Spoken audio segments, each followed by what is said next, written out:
fly, but explained to his beholders that he couldn't do so in public because they were not worthy enough to witness the sight.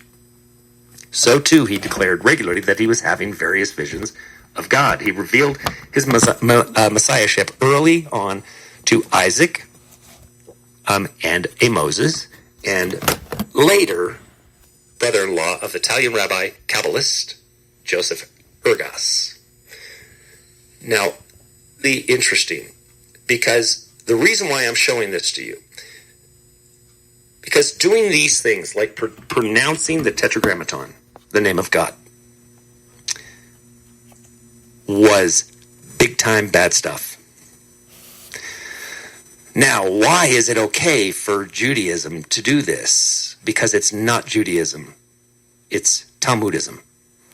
It's not Judaism. Talmudism is not Judaism. In the same way that religions have been usurped by who? Oh my gosh. The enemy. What's his name? He's the usurper. He's the accuser. The religion of Torah was usurped by Kabbalists. Period. And that had already taken place in the days of Christ. This is why he talked about oral traditions. Oral traditions are not Torah. Oral traditions are Kabbalah. These oral traditions, because the Kabbalah or the Zohar was not written down for most of its existence. It was secret. And then they wrote it down, but then only certain people could interpret the text because highly cryptic, which it is. It's highly cryptic because it contains all of their plans. We are still continuing to this very day redemption through sin. If you didn't notice, all of the craziness with sexuality, all of the crazy, and everything is good. Woe to those that call good or evil good and good evil. We are in very interesting times. So let me read from Mark 13 so you understand that Christ was in the exact same time doing the exact same thing. All of these types of things, wars and rumors of wars, pestilences, and all of this stuff going on was actually taking place during the same days of Christ. That's why there were outcasts. That's why they were across the river. That's why there were colonies of very ill people. I'm going to try to stay away from names of sicknesses and everything so it doesn't trigger algorithms. I wanted to read Mark 13 so you can now, with the context of what I just said, understand what is going on. They like this stuff. They need it to happen. They're trying to bring God, and trust me, the day of the Lord, which I'm going to discuss, is quite different. Because the day of the Lord is what Christ describes. He's also describing to you what's going to happen to all the institutions. What's going to happen to all of this? He's describing that to you.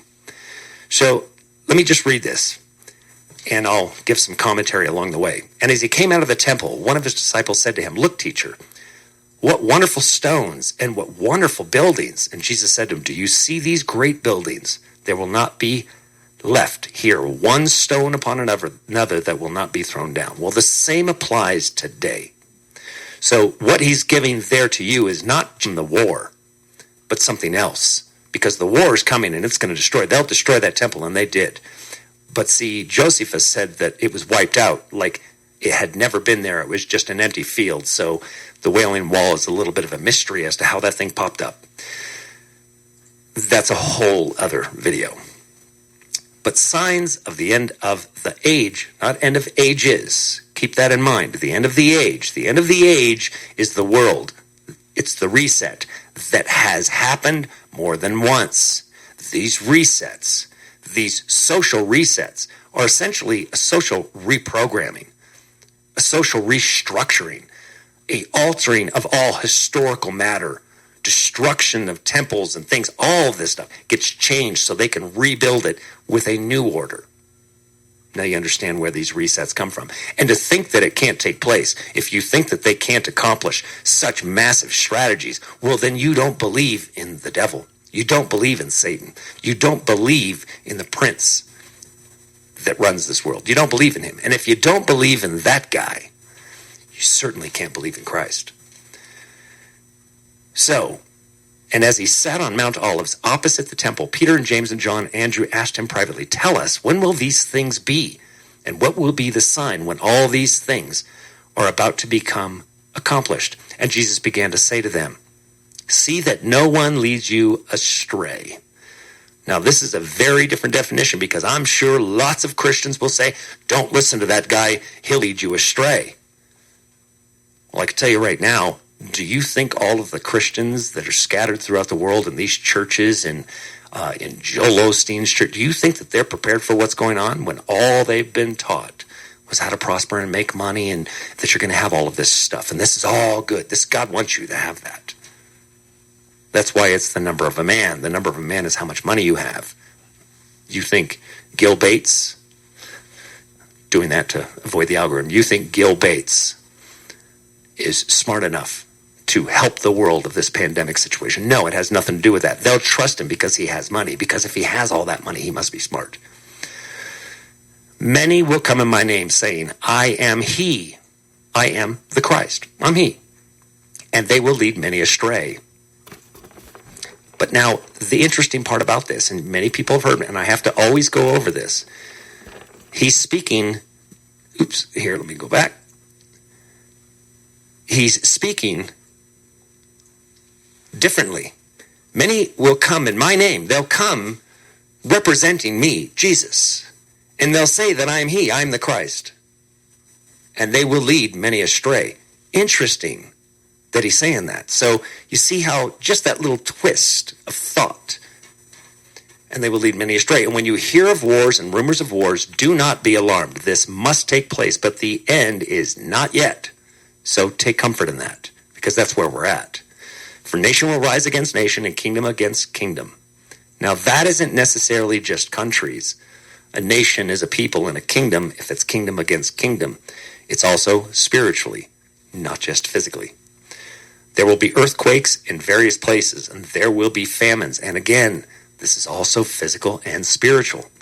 Earthquakes, shattering, people shook completely. Everything that can be shaken will be shaken and is being shaken. And if you think that I'm kidding, just keep paying attention to what's going on. You think things are shaking? You think it's just earthquakes on our feet? No, this is the shaking of everything that will shake. Because that's what you have to do to sift through. And Malia and I were just discussing this today. She has beautiful understandings of these things. She said it's like sifting and sorting through the dust and the dirt and the rocks to find the pieces of gold. And there will be famines. Yes, these are spiritual famines as well as physical famines. These are but the beginning of birth pangs, and that's where we are. These are birth pains. Be on your guard, for they will deliver you over to councils. Now, why would they do that? Is it just because we're saying what we're saying, or is it because what we're saying is revealing the enemy's plans? And you will be beaten in synagogues. What's a synagogue? You think the courts are any different than a synagogue? They represent the same thing. And you will stand before governors and kings for my sake, to bear witness before them. Governors and kings, like governors of states and presidents, right? To bear witness before them. And the gospel must first be proclaimed to all nations. The real gospel, the one that has been lost, in the same way that real Judaism has also been lost on the masses. They follow the Kabbalah. And when they bring you to trial and deliver you over, do not be anxious beforehand. Listen closely. Do not be anxious, because you're going to know what you are to say, but say whatever is given to you in that hour, for it is not you who speaks, but the Holy Spirit. No question about it. When you stand in this word, when you stand on this and you know it, when you know it like I know it, I can tell you right now, I can only explain to you how I live and what I know. And when I stand in it and know it, nothing can defeat it. Nothing. I never have any fear about being confronted by anything with regards to what I know of Christ. I don't care who it is. And brother will deliver, this is where we're getting to, and you're already seeing this, folks. And brother will deliver brother over to death, and the father his child. because his child, the father, his child, they'll refuse the jab. And the family will ostracize them and turn them over. And children will rise against parents and have them put to death. And you will be hated by all nations, all peoples, for my name's sake. For his name's sake. His name is that office. For that office's sake. For the office that he stands in. For Christ's name, that office, you'll be hated because of it. Because you are bringing destruction to their world. Because the enemy is trying to rise it up to an extent that you and the elect will simply not allow. Do you hear me? The elect will not allow it. The enemy knows that. And if you think we're not powerful enough to get that done, hide and watch. But the one who endures, look at that word and listen carefully. But the one who endures to the end will be saved. Now, here's amazing. It could be just one. It could be, but it's not. We know there's a different number. But when you see the abomination of desolation standing where he ought not to be, let the reader understand again how crazy that he at that time said while he was talking to people. Let the reader understand. That's not a commentary. That's in red letters. Let the reader understand. Now that had to be odd for the people that were listening to him to hear. Oh, what? Reader, what do you mean? We're listening. Or it could be, let the person reading into it understand as well. Or it ought not to be, then let those who are in Judea flee to the mountains. Well, that's kind of where we're at. Not the spiritual desert. We're in the desert, but it's really the mountains. We're at 5,000 foot here, so we're a mile high. Let the one who is on the housetop not go down, nor enter his house to take anything out. Again, leave the world behind. Don't even worry about it. Because those things are unimportant. Sure, that doesn't mean leave your food and leave your shoes and leave your clothes.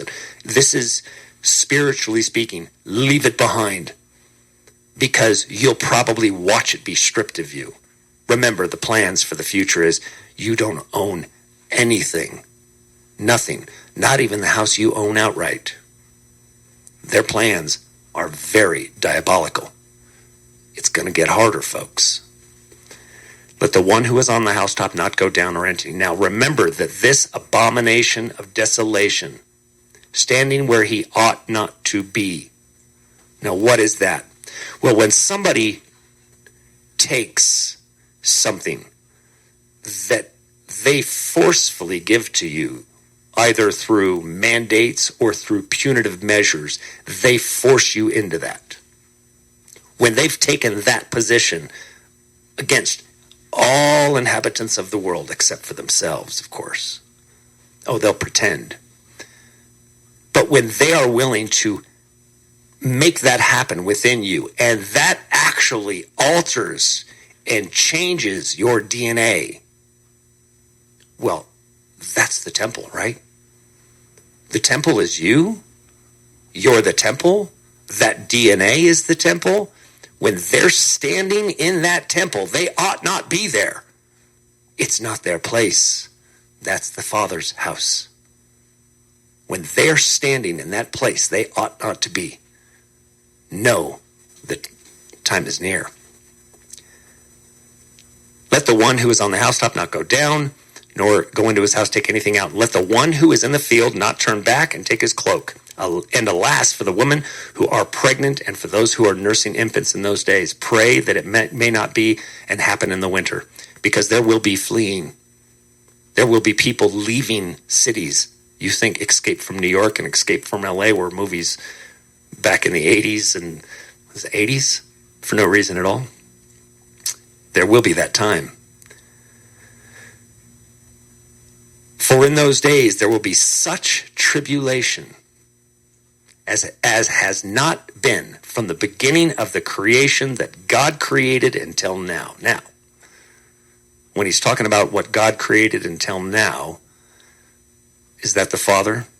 You decide. Because if it's the tribulation that is happening as a result of the world, then it was created by the God of this world, Satan. Let's not forget that Satan exalted himself on high, placed himself on the throne, and calls himself God.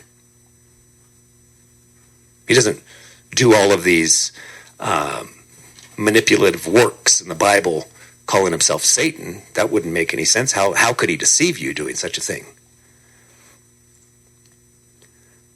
And never will be. And if the Lord had not cut short, this is what I was talking about earlier, the days, no human being would be saved, but for the sake of the elect, whom he chose.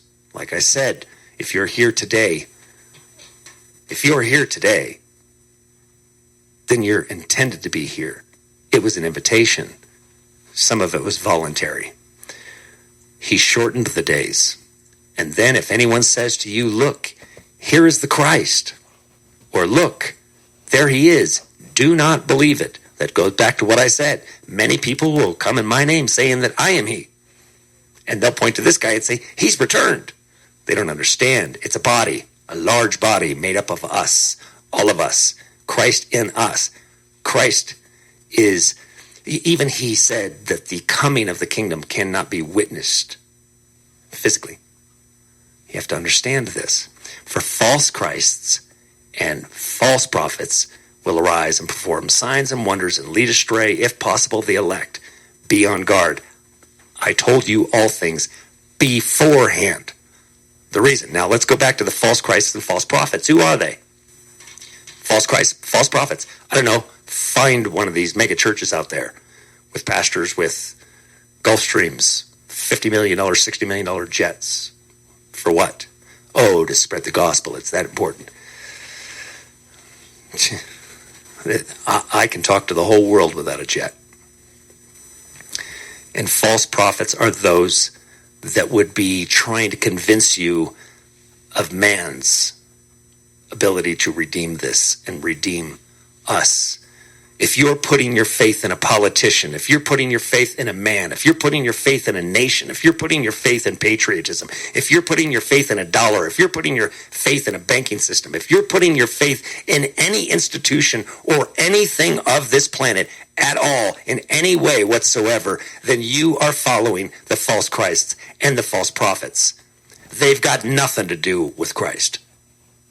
Nothing to do with Christ. When you meet Christ, he knows you, and you know him.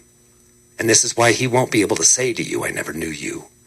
But why could he say so easily to so many when they said, but God, didn't I cast out demons in your name? Didn't I do all these incredible things in your name? Didn't I feed the poor in your name?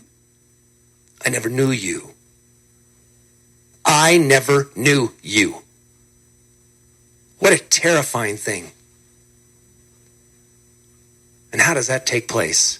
Unless the enemy has deceived people into understanding that they know Jesus because they go to church every Wednesday and every Sunday and they carry their Bible and they look like Christians. But they never knew him and they never heard the real gospel. They still think Christ, that Jesus is just, he's going to appear on a cloud. If that takes place, that he appears on a cloud, I can tell you right now, that's the false Jesus. Because that's not what it says.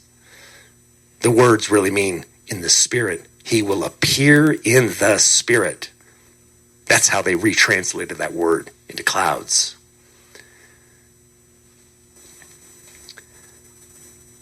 It's really incredible. But now let me explain to you the end of the age and then the end of the ages. The day of the Lord. What is the day of the Lord? Well, if you follow people like Suspicious Observer or Die Hold Foundation, and you've understood what has taken place on this earth right now, in this planet, as a result of the sun and some of the things that the sun is doing. Forget about grand solar minimum or solar maximum. Yes, it does go through these stages. Oh, geez, it looks just like a serpent, doesn't it? It does go through those stages. But the difference is, the sun going to maximum is still way too quiet by the records that we've kept. The sun will eventually micronova because it does do that. That's why we found so much interest in the moon and the fragments and the things that we're finding on the moon. It was evidence of this, a continuation of cataclysms, things that took place on this planet that wiped things out and allowed for a reset. Not a social reset, but a earth reset. So this is why we have kingdoms, Mayan kingdoms. We have these different kingdoms, no different than our kingdom today, that get wiped out, and then you'll just see the remnants. Well, that's the end of the age. Then there's the end of the ages, when it ceases all of this. There is no record of this anymore because of how cataclysmic it is. So when we talk about real tribulation, this is where it says, the coming of the Son of Man. But in those days after the tribulation, this is after, we're going to be wiped out, exhausted. How many people will even endure the tribulation? Then we get to, but in those days, after the tribulation, the sun will be darkened and the moon will not give its light. And the stars will be falling from heaven, and the powers in the heavens will be shaken. And then they will see the Son of Man coming in clouds with great glory. Again, coming in clouds. The Son of Man coming in spirits with great power and glory. And then he will send out the angels and gather his elect from the four winds, from the ends of the earth to the ends of heaven. Now you think, gather them. What, you think it's going to be grabbing you by your hand? I don't think so. The fact is that you will have maintained your crown. You will have maintained your spirit. You will have maintained and now understood who you are. You will stand in Christ. You will know Christ. You will be part of that body. Father, come quickly. Come quickly. Take us from this place. We don't want to be in this place anymore. We don't want to live in Satan's domain. We have given it up. We've given it up. We're sorry we're here. We don't want to be here. This is not our home. When people have these bumper stickers, not of this world, I really ask them, I say, well, where do you think you're from? Because it's amazing that they have the sticker that says that they're not from here, but yet they can't live that way. They can't even comprehend it. So I have the sticker. They don't know it. This is, again, Christ could say, I never knew you. They just have the symbols. They have the symbology of it. They grab their Bibles and hold them and look at my Bible. Look at me. Look at me. Look at me. Look at how righteous I am. It's pathetic. Now listen to this. The lesson of the fig tree. From the fig tree, learn its lesson. As soon as its branches becomes tender and puts out leaves, you know that summer is near. So also when you see these things taking place, tribulation, all of these things, you know that he is near, at the very gates. This is the return. This is the return. Now people think, oh, that return and we're all going to live in glorious here. No, folks. The goal is to not be here. The goal is to go home, but without what this place did to you. The corruption of your soul, what it did to you in this soul trap. Because you get corrupted in this place. You can corrupt your soul in this place. The good and evil part, you believe that you know good. You also believe that you know evil. Those only exist here. That separation, that division, that is there so they can divide you. That is there so they can kill you. That is there as a construct. You've accepted that there is good and evil. And they dictate and tell you what is good and evil. We don't even know what is truly good and what is truly evil in this world. The only thing that I know that is truly, truly, truly good, everything else I don't judge, is Christ inside of me. That's the only thing I can actually say is good at all.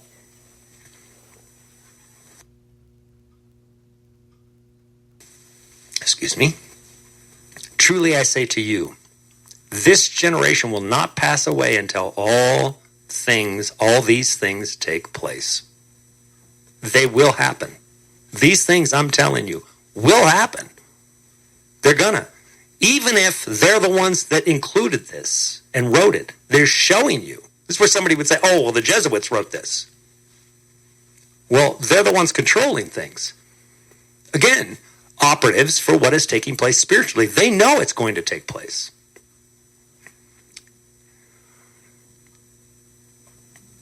Truly I say to you, this generation will not pass away until all of these things take place. Heaven and earth. Now he goes to, again, that end of the ages. All of it will not pass away, but my words will not pass away. Why? Why? Think about it. Why? How could his words not pass away? Because they're inside of you, and you're eternal. And so you'll have those words. We'll have the real history. Your consciousness will not be removed. Your consciousness will continue. You will continue to live, and you will live at peace where you're intended to be. Not here. Now, I know that's a difficult thing to comprehend for many. But this is the important part right here, which is why I would never say a day. But I tell you about the season, what season we're in. No one knows the day or the hour, but concerning that